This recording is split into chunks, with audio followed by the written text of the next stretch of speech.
Hello and welcome to the latest episode of Weekend Winners in association with Bet Victor. This is your go-to show for your best bets ahead of the weekend. And with Royal Ascot now done and dusted, all of our attentions are turning to Newcastle for Northumberland Plate Day. And I'm delighted to say that I'll be looking forward to this weekend's races in my usual company of Declan Bricks and Sam Boswell. Slightly more dressed down than we were when I last saw the pair of you. But Dec, I trust you had a good Royal Ascot? Yeah, it was a great week. Unbelievable to be there, and really enjoyed the broadcast from the track. First time I've ever done that. I don't know about you guys, but a great learning curve and a good experience and a wonderful week. A very tough punting week with too many seconds though, but we move forward. Exactly, we're always moving forwards in this game at least anyway. But yeah, I don't know about you, Sam, but I'm delighted that I'm actually sitting down, not in painful heels this time around. But your Royal Ascot week? Yeah, don't have to worry about the painful heels part, but yes, it's quite nice not to have the top hat on. After 5 days of that, you kind of do reach the point where you're quite happy to put it away in the loft. But yeah, really interesting week. Business hat on, it was obviously very good for the bookmakers, difficult for punters. I sort of managed to come out personally reasonably okay, but yeah, I think it was tough and lessons to be possibly learnt for next year. Yeah, definitely lessons to be learned. Definitely lessons to be learned for me from a punting perspective. But I'm delighted that the bookies did well. That doesn't stick in my throat whatsoever. But hopefully we will be doing more, well, finding more winners for you on this week's show. But a reminder, as ever, to please do gamble responsibly. Our tips are not guaranteed to win, but we will still do our best to point you in the right direction anyway. And also a reminder to like and subscribe to the At The Races YouTube channel so you never miss an episode. Right, let's crack on with the races, because we start up with the first race at Newcastle. This is the 12:20 and 0 to 105 handicap for 3-year-olds and over 6 furlongs. Very competitive sprint. Declan, who are you siding with? Yeah, this is a very competitive race. I think I always like to start with the pace. I think the pace here is going to come from Lethal Levi and maybe Ratty as well.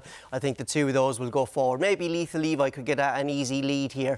He let the team down last week at Royal Ascot, so I've abandoned ship and I'm actually going to back Batal Dubai here for the Harry and Roger Charlton yard. He had a very good 2-year-old season last year. He ran 3 times, managed to win twice. He was very impressive at Haydock first time up, and then he also won over this course in distance as well, which is a nice little feather in his cap. He won't be running in those colours there we can see on the screen. His owner sold him on, and he runs now in the Midland Park colours. Look, I think that his juvenile form, he needs to improve in that. They weren't the best races, but his grandam is a horse called Look Busy, who was a 12-time winner in her career and won the Temple Stakes as well. And he's by Profit, a sire whose horses and himself tend to get better with time. I think he's bred to be better than 88. He made a reasonable comeback, I thought, at Windsor in his last start. You can go onto the At The Races website and watch that. Just raced away from the rail, I think, that day. There was a little bit of a golden highway. Also got into a little bit of trouble in running, and when his race was gone, James Dye looked after him. So I'm hoping he'll step forward. At that time as well, the Charlton yard weren't exactly firing, in much better nick now as well. And he's a hold-up horse. I was looking at the weather. It looks like there could be a little bit of a headwind at Newcastle for that meeting tomorrow, and I think horses who are going to see cover could be favoured. He's drawn in 9. I think he's going to get loads of cover. Oisin Murphy rides, lots to like. I just thought the race could set up well for him, and he was a touch overpriced at 6 to 1. That pesky headwind that we get at Newcastle, it just throws us off left, right and centre, doesn't it? And it's so tricky to try and gauge exactly where you want to be at Newcastle. So that slightly deterred me. But Sam, before I make my own case, Sam? Yeah, I'm also jumping off the Lethal Levi train this week, unfortunately. But I think he's a fair marker in the market. But Soldier's Minute for me is a really intriguing runner. Keith Dalgley set to leave the training ranks, which is, I think, is a fair loss, you know. And his yard at the moment, he's going out with a bang. The strike rate of around 26% at the moment. He's a very capable trainer. The horse himself, we're seeing him back on the all-weather. He's been running on the flat last 4 starts, and his 4th at York last time out showed, I think, there's still plenty in the tank for the old boy, who has been very busy. He was in Bahrain in the winter, and he had a couple of races out there, one which was a respectable result. But if you look at his all-weather mark, it's down to, I think, 97 now. He's 1 off 106, not that long ago either. Seems to be a better horse for the artificial surface. Joe Fanning takes the ride. Obviously, Joe having an absolute brilliant autumn of a season for his career. You know, potentially in the jockey's title race. Who knows? We have to wait and see. But this horse, for me, I just think ticks a lot of the boxes. A bit overpriced. probably an each way play at 9-1. But I just thought Soldier's Call could be Soldier's Minute, I should say, could be really interesting.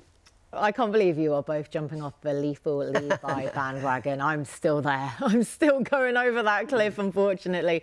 I can't let him go now after he did let us down at Royal Ascot, but mitigating circumstances for that. And if I was making the case for Lethal Levi going to the Woking, saying how handicapped he was, saying that there was a big race in him, then off of a pound lower mark here, if he goes in, I will kick myself. So I can't let him go just yet. This is a more feasible race for him, and he is making his all-weather debut here, but he's by Lethal Force, whose progeny have an equal percentage strike rate on the turf and the all-weather. It's not fantastic on the Tapeta, I must admit, and that is going to be a concern for him. But as I say, he is well treated still, pound lower than last time out. He still ran a solid race where he finished 7th of 17 in his group. He was hampered as well. He was on the wrong side of the track. So hopefully he's going to get an uncontested lead. I am concerned about that headwind that you mentioned, Deck, but if he gets the uncontested lead, he was the pace angle I could see in this race to be taking advantage of that. And we talk about the horse at the head of the market there, Ratia. I'm just suspect of his win from last time out. I thought that everything just came to fruition then for him. Finally, he was on the right part of a track. He was up with the pace.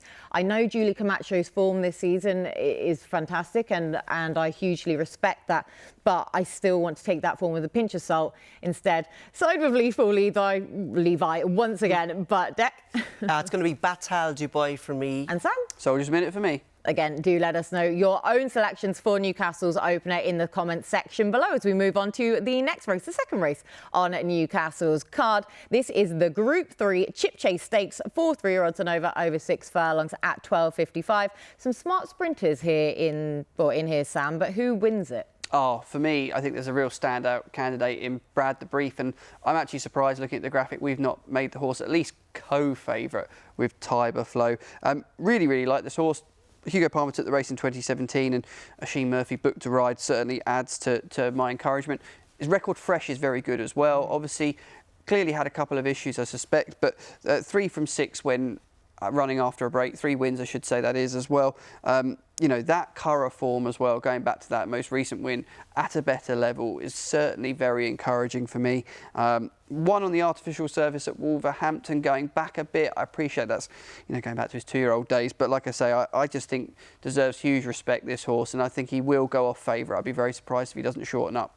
Oh, I like that a lot then. Surprised if he doesn't shorten up. And sorry to interject though, Deb, because I'm in total agreement with Sam about Brad the Brief here, where I was surprised to see his price. I thought he was going to go off favourite for this, really, because, I mean, it's one of the easiest things you can do. When you look at a listed or a Group 3 contest, you just see the highest rated horse in it. But even aside from that, he has so many evident claims just simply as the best horse in the race, and to prove himself up to this calibre as well, because I'm expecting him to put his best foot forwards here. As you say, reappearance, has that cracking record fresh though. He won on his reappearance last season and in 2020 and on his debut in 2019 as well. And he just really upped his game when he switched to join Hugo Palmer last season too, winning the Group 2 Greenland at the Curragh after winning the conditions race at Haydock as well.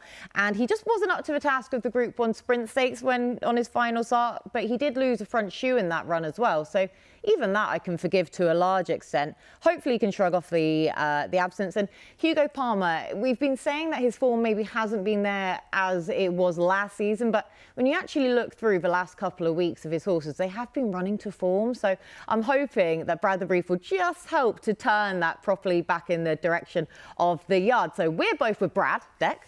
I was very, very nearly with Brad. Oh, we nearly had. We could have had the hat trick. So close. It's worth going on to the At the Races website. Hugo Palmer was interviewed on Sky Sports Racing yesterday. It had a crazy story about this horse. So they had him in early. He said he was ready to run the whole lot, and he got his tooth stuck on the buckle of his rug, pulled the tooth out, broke his jaw, and they had to back off him completely, obviously. Hugo said, though, they had to put braces on him, but he didn't miss a beat, didn't miss too much work, and was eating fine the whole lot. And Hugo was very positive about him. He said the guy who looks after him, rides him, said it's probably the best he's ever felt. So I was stuck between him and Tiber Flow. When I saw maybe the headwind, I just didn't want to be with a front runner. And Mouth Athos is another horse who likes to go forward there. And I just thought I could set up for a closer again. And I actually went with Tiber Flow of the William Haggis Yard. He was second over this course and distance last year in the 3-year-old all-weather championships race. He's got course and distance form. Then he obviously went to Newbury and won the Carnarvon there as well. So I think if he gets back to that form, he's definitely in the ballpark now. This season, I think he's ran twice and his form hasn't been as good. He's been running okay, but I don't think he's really hit the lids yet. To be fair, I don't think either race panned out for him. He was too fresh in the Abernant on his seasonal debut, didn't get any cover. Then he went to Haydock in a really tactical run race, again didn't get any cover. And I just think he's been crying out to get some pace to run at. He's going to get that here from Brad the Brief. He's going to get that from Mouth Athos. And with him a hold-up horse kind of into that headwind, I'm hoping Tom Marquand can work his magic. I think the Haggis team also need to work his magic. I think he's coming back off a 49-day break because his form this season is not good enough, but they've had nearly 2 months to work on him, so I'm hoping they'll work their magic. But I do agree, Brad the Brief should be shorter and he should be favourite. Oh, OK, then. Well, thank you for giving us that anyway. You're not going to complete the hat-trick, but you'll at least give us that. And I love that story about him. I can't wait to see his new smile. I mean, yeah, new straight teeth, they do wonders for a whole load of us. So hopefully that will work out for Brad the Brief as well. We just need a purple hat for you, Kate, and you've channelled your inner Brad the Brief colours. I didn't know if that was an intentional thing. Yeah, exactly. That's new smile, right colours. Yeah, me and Brad the Brief were spirit animals completely. But aside from that and that random tangent, do let us know your own selections in the comments section below for that Group 3 contest as we move on to our next race. This is the Northumberland Bars. This is obviously the consolation race for the Northumberland Plate for 3-year-olds and over 2 miles at 1:30. Uber competitive deck. So how are you playing it? Yeah, seriously competitive race. I just thought at the prices I'd like to be with Mostly Sunny. He's run 3 times this season. He started his campaign poorly at Newbury, but the ground was very heavy that day. I think you could have forgiven any horse. He then ran at Chester, and I thought he ran a cracker considering, one, he was slowly away and he raced really lazily. They left the blinkers off that day, and I think given the way the race panned out, I actually thought he ran well, but he took a nice step forward last time out at Goodwood with the blinkers back on in a far more prominent ride. He looked much sharper. Thankfully, Heather Main and her team have left the blinkers on Saturday, where Jason Hart is going to ride. I think if Jason Hart needs to bounce him out, get him out nice and prominent, because I think he's probably a horse maybe sulks a little bit in behind. Get him out, make plenty of use of him, because he's a horse who stays really well. He's also won over this course and distance back in last winter as well, so he's got course and distance form. Heather Main, as I said, is the trainer, the singing trainer as she's known. Her team are going really well at the moment as well. The team are thriving. So yeah, I thought Mostly Sunny with the blinkers back on at a track he's got course and distance form. I thought he was the value bet with Jason Hart aboard. Yeah, and course and distance form can count for so much, as we know at Newcastle, and especially over this stamina sapping trip as well. And Heather Main in cracking form, as you say, this season. Sam? Yeah, Thermoscope for me. I must become a Keith Dalglish ultra for the weekend. I'm not sure what's going on, but this horse's profile, very lightly raced, didn't achieve a great deal in Ireland before moving over to the UK, and in the hands of Brian Ellison, won off a lowly mark over the same sort of trip at Newcastle, which gives me encouragement to the fact that I think the surface will be fine. Then went on to win a good race at Musselburgh when in the hands of the latest trainer who's looked after him. That was impressive. Bombed out at Hamilton when a short price favourite in a bit of an iffy 4-runner race, had to make it, and that was back over 1 mile 5. I think going back up in trip certainly will suit this horse. Yard ticking over, as I said earlier on, really nicely at the moment. And I just thought he was a sort of... we've seen a little bit of money as well. We recorded this show early, but we'd already seen, as soon as betting opened, just a little bit of interest in him when we, I think, put him in at a double-figure price. 7's now. I wouldn't want to take much shorter, but I thought it was notable that there was a bit of early support. Yeah, a bit of early support then for him, as you say. And yeah, the Keith Dalglish fanboy over there. Unfortunately, your hair's actually gone the opposite way to his. You've actually had it cut since we last saw you, but we've still got time to work on Still that. there, Kate, that's the main thing. More importantly, exactly. Now, when I first looked at this race, I kind of thought, well, I have to side with Appiah, surely. He's £2 well in here, but I just fear about his stamina over this trip. And as you said, Dec, where stamina and course form and distance form is something that you really want to be siding with in this nature of a race. So that, for me, I've just had to shelve Appier because I'm not getting the price I really would have wanted with that slight concern that I have about him over the trip. So instead, wanted to side with the horse that I'm pretty sure is going to be fine over that trip. Well, we'll have no trouble with it. And that's Blow Your Horn, who obviously, you know, you can't get away from him in the market here. He's bidding for a four-timer, winning over a mile, 6.5 furlongs, then 2 miles, and then 2 mile 2 last time out at Pontefract of all places. So the longest trip he tackled last time out.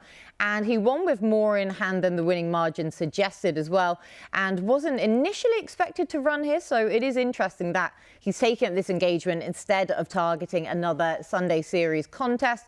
Remains well treated, though, off of his old form. So hopefully he can defy this £1 higher mark. And I just hope that the race doesn't come too soon. That's the other concern I have for him. But Blow Your Horn for me, Sam. Yeah, I'll go with the Keith Dalglish horse Thermoscope, if I can get my words out. And Dec? Mostly Sunny for me. OK, 3 different selections for you in the consolation race for the Northumberland Plate, but we will move on to the main event itself now. This race, of course, coming up at 2:05. Again, for the 3-year-olds and over, again, over the 2 miles. So stamina to the fore, Sam, very much so. Who will stay at best of all? Yeah, interesting. Golden Rules, the owner was giving a very enthusiastic chat on Sky Sports Racing earlier in the week, telling everyone to get on. 7-1 with ourselves. I think that might go a little bit shorter. I really respected the profile of that horse, but I'm going to take a bit of a fly here, Kate. I love the extra places that you tend to be able to get on these kind of races. And I thought Rainbow Dreamer for Alan King, not even on the graphic there, is overpriced at around 20-1 with ourselves. I think 25 is when we first opened betting here. Alan ran the race last year, obviously, with Trushan. How good a weight carrying performance that was, you could probably go on about in a whole different show. This horse has a completely different profile. It isn't the same quality, I think it's fair to say. But I just think back down to a mark now of, I think, 99 on the all-weather, having won off 105. Alan King's going absolutely great guns at the moment. He's got a 1 in 3 strike rate for the last 2 weeks. You know, Ross Ryan having a great time of things as well. There's just a lot to like about his chances. I suppose the only concern you could have is his form in bigger fields would be a little bit suspect. And that's probably the only thing that really tempers my enthusiasm. He's a 10-year-old. They wouldn't have the best record in the race. The older horses do tend to get beaten more often, but you wouldn't have that many at 10 running here. And I just thought he was a overpriced angle, definitely an each-way play, not a win-only bet. But I could see him getting involved. He's got an OK draw as well. Yeah, like you say, the draw's there. And if it was a smaller run of race on the all-weather, then you would really be honing in on him. It's just the size of the field. Like you say, he just doesn't have that fantastic record in a large field size. But a bit of a flyer, though. Extra places on offer then for Sam. Dec? Yeah, look, it's a seriously competitive race. I think we could have a well-run race. We've got Law of Sea in there who's got first-time cheek pieces on, and Matchless. They're 2 horses who like to go forward, and Law of Sea's got form over further this year. So I think they probably need to make plenty of use on him, plenty of use of him. I like one at a price here. I think Nathaniel Green is badly overpriced at 12-1. He's actually, when the market first opened up, you could get 16s about him. He's a really likeable horse. I just think he's been crying out for this step up and trip. He's a horse with a high cruising speed, but he doesn't really have a change of gear. But he just kind of tends to lengthen instead of quicken. But I think going up to 2 miles is really going to suit him. Now, he's run twice this season and he shaped really well at Ascot on a seasonal debut, over 12 furlongs. There was just, you know, that's just not his trip anymore. But he looked like he came back fresh. He travelled well and his attitude was good and he was doing all his best work late. Then the last day at Goodwood, he did go up to 14 furlongs behind Sam's mate, Courage Mon Ami, form which was obviously boosted in the Gold Cup at Royal Ascot last week. But they just went no pace that day and on firm ground. You know, he just doesn't have the gears. I think going back up to 2 miles, getting off an even gallop on the all-weather, it could suit. Looking at his pedigree, there's plenty of all-weather winners and performers in his pedigree, so that's going to suit. And the other thing as well, he was beaten by the favourite, his stablemate, at York last season. I think he was giving him £8 on the day. He's got a £15 swing in the weights for 4 lengths, which is a massive, massive swing. And the other thing as well, I noticed, Tom Marquand's lowest riding weight of the last 12 months is 8.8. Nathaniel Green runs off 8.7. So are we maybe, could Tom had to ride the favourite because he couldn't do the weight on Nathaniel Green? I'm just wondering. I actually did try and get in contact with someone, with Tom, to try and find out, but no one got back to me, sadly. But that was this morning, to be fair. I just thought Nathaniel Green, just way overpriced. I can see the step up and trip really going to suit him. Trained by William Haggis, had a good Royal Ascot, and the yard are in form. So yeah, Nathaniel Green, I'm really keen on him. I think he's a cracking bet. I can tell, and you have almost persuaded me around. Like, that was a very, very compelling case, and both of you two with big price horses, so I have to bring it back some equilibrium and side with one that's near the head of the market, therefore, because it's Adjuvant for me, not actually going off his favourite, but he has so much in his favour. For Michael Bell, hopefully he can win this race again. It has been a few years since he did win it previously, but Adjuvant comes here on the back of a win himself. That came over a mile 6, and he just looked as though the step up to 2 miles would be right up his street, and he looks more than capable of defying this £5 higher mark as well, because the second from his win last time out went on to go and finish second next time out before winning at Goodwood. And prior to that, when he finished second behind HMS President, who also, as they say about Alan King's good Royal Ascot week, went on to finish second at the Royal Meeting himself, further bolstering that form. His run last year when he was third in the Melrose, that is seriously strong form in itself. Now, again, I'm siding with another horse that is yet to run on the all-weather. Bit of a theme of mine for this weekend. Hopefully he'll be able to take to it. But Michael Bell does have a pretty tame strike rate on the all-weather at Newcastle. So that does just temper my enthusiasm somewhat here. But apart from that, the step up and trip will suit £1 well in, and Billy Loughnan's £3 claim off of his back as well. So he's well treated. Just hopefully he will take to the surface. So it's Adjuvant for me, Sam. Rainbow Dreamer for the Dreamers at 25 to 1. For the Dreamers, definitely. There's plenty of those around here. Deck. And I'm hoping to green up on Nathaniel Green. OK, my goodness me, you two are in great form post-Ascot. Clearly, you're not getting the hangover from the car park parties. Anyway, right, that is then everything from us in this section. Up next, we're going to be heading over to the Sky Pad, where I'm going to get the lads' best bets for the weekend. Now it's time to reveal our best bets for the weekend. So our nap, next best, and our long shot. Deck, you know the score by now. You're up first. Yes, we have already covered the nap. The nap is going to be Nathaniel Green in the Northumberland play. I really like him. I think he's grossly overpriced. I think the step up to 2 miles could really be the making of him. He's got plenty of all-weather form in his pedigree as well. Andrea Azzini rides off 8'7". Maybe a weight potentially Tom Marquand couldn't do, and is why he's kind of nearly been forced to ride the favourite. There's a lot to like him, and I think he's overpriced. I think he's a cracking each way bet. The next best is going to be Seeking Gold at Chester, which will be live on Sky Sports Racing. I've been waiting for this horse to run over 7 furlongs and get a strong gallop. I think he's going to get that finally on Saturday, and I think he'll go well at a price. The draw could have been a little bit kinder, but there's lots of pace inside. I'm hoping Jack Mitchell can get him kind of, maybe 1 or 2 off the rail and kind of pick up the pieces late. And then the long shot, I actually think Radzinski's got a chance of 105 with Conor Planis claiming off him. He's been in great form this season. Obviously beat Trushan at the start of the year at Nottingham. Then he went to Ascot in the Cigar. The ground was just too firm for him. And I thought he ran a cracker in the Chester Cup, again off a big weight. Conor Planis, as I said, is going to take an extra £5 off him. He ran well in this race last year. The Hugo Palmer team are probably just getting into a little bit of form now, having been a little bit hit and miss. I just hope Conor kind of sends him forward and sits him in kind of the second or third. He's a horse who likes to travel strongly, so I'm hoping the likes of Law of Sea and Matchless go forward and put a lot of pace into the race, because that'll just help him get into a nice rhythm. So there we go, the 3 losers for this week's winners. A 12 to 1 and a 16 to 1 shot though in the Northumberland plate with extra places on offer. Then, like you say, then not bad old ways to play them all the same. Deck. Sam. Yeah, Kate, I've gone the opposite end of the spectrum, especially for my nap and next best. We are skinny prices here. And I'm also backing the boys in blue to make a comeback. I think it's fair to say at Royal Ascot, everyone was a little bit disappointed. But while Royal Ascot was going on, they were having winners elsewhere. I do think Charlie Appleby's now back at around a 25% strike rate, and on home turf at Newmarket, I think they've got 2 really nice horses that we're going to see. We'll kick off with the nap. New London. makes his reappearance. He has had a wind up and he's had a tongue tie. Declan was giving me a bit of stick in the office earlier, trying to wind me up and get me worried, but I'm not worried, Dec. And I'll tell you why. He's won on all 3 appearances when reappearing after a break and on debut, so I think he can go well fresh.